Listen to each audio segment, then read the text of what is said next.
नवकोट किले में face video viral थियण वारे मामले बैदि सकाफ़त सियाहत खातो पिणु जागी पियो। किले अंदरि इन क़िस्म जे हरकतनि ते नज़र रखण लाइ CCTV कैमराऊं लॻाइण जो पिणु ऐलान कयो वियो आहे। 2 जनवरी ते सोशल मीडिया ते नवकोट किले जी हिकु फेश वीडियो वायरल थी हुई। वीडियो वायरल थियण बैदि फौरन सकाफ़त वारे सूबाई वज़ीर सैयद ज़ुल्फ़कार अली शाह मामले जो नोटिस वठी लाॻापियल खाते खे जांच करे रिपोर्ट पेश करण जो हुकुम कयो हो। लाॻापियल खाते पारां ड्यूटी ते मौजूदु किले जे 5 मुलाज़िमनि खे शोकास नोटिस जारी कंदे वज़ाहत घुरी हुई, जंहिं बैदि लाॻापियल खाते पारां डिप्टी डायरेक्टर कल्चर कैलाश माली खे इंक्वायरी लाइ मुक़ररु कंदे 3 ॾींहनि में रिपोर्ट पेश करण जो हुकुम कयो हो। डिप्टी डायरेक्टर कैलाश माली इंक्वायरी करण बैदि पंहिंजे रिपोर्ट में लाॻापियल खाते खे लिखियो आहे त अहिड़ी नापसंदीदा सरगर्मी जा ज़िम्मेवार नवकोट किले जा 2 अॻूणा मुलाज़िम ताहिर कुंभार, शाहजहान कुंभार ऐं जावेद कुंभार आहिनि, जे नौकरी तां हटाइण जो बदिलो वठण लाइ ॼाणी वाणी फेश वीडियो सोशल मीडिया ते वायरल कई आहे। रिपोर्ट बैदि DGR कलाजी फतेह शेख 3 मुलाज़िमनि वालम भील,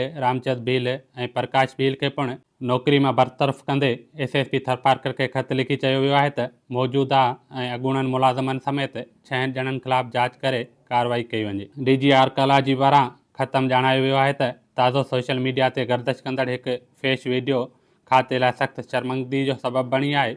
उन खां अलावा ख़तम इहो बि ॼाणायो वियो आहे त वाक़े वक़्तु नवकोट किले में वालम भील, रामचंद भील ऐं प्रकाश भील पिणु ड्यूटी ते मौजूदु हुआ, तंहिं करे सभिनी 6 ॼणनि ख़िलाफ़ जांच करे कानून मूजिबि कार्रवाई कई वञे। ख़तम उहो बि चयो वियो आहे त ॼाणायल मुलाज़िमनि क़दीम आसारनि बाबति एक्ट 1975 जी भञकड़ी कई आहे, जॾहिं त इलाइक़े में फाशी ऐं बेहयाई खे हथी ॾियण जो अमल पाकिस्तान पेनल कोड जे सेक्शन 294 तहत क़ाबिल सज़ा आहे। होॾां राब्तो करण ते DGR कलाजी फतेह शेख टाइम न्यूज़ खे ॿुधायो त सूबाई वज़ीर सैयद ज़ुल्फ़कार शाह जे हुकुम तहत असां 3 मुलाज़िमनि खे नौकरी मां बरतरफ़ कयो आहे, जॾहिं त मौजूदा 3 मुलाज़िमनि ऐं अॻूणनि 3 मुलाज़िमनि ख़िलाफ़ जांच करे कार्रवाई लाइ SSP थरपारकर खे ख़त पिणु लिखियो आहे। हुन चयो त नवकोट किले ते समूरो नओं स्टाफ रखियो वेंदो ऐं इन क़िस्म जे हरकतनि खे रोकण लाइ जल्द CCTV कैमराऊं लॻाइण जो पिणु फ़ैसिलो कयो वियो आहे। होॾां 2 जनवरी ते वायरल थियल वीडियो बैदि 3 जनवरी ते विजूटो थाणे जे पुलिस किले जे चौकीदार वालम भील खे पंहिंजे हिरासत में वठी नामैलूम हंधि मुंतक़िल कयो हो। उन वक़्तु SHO विजूटो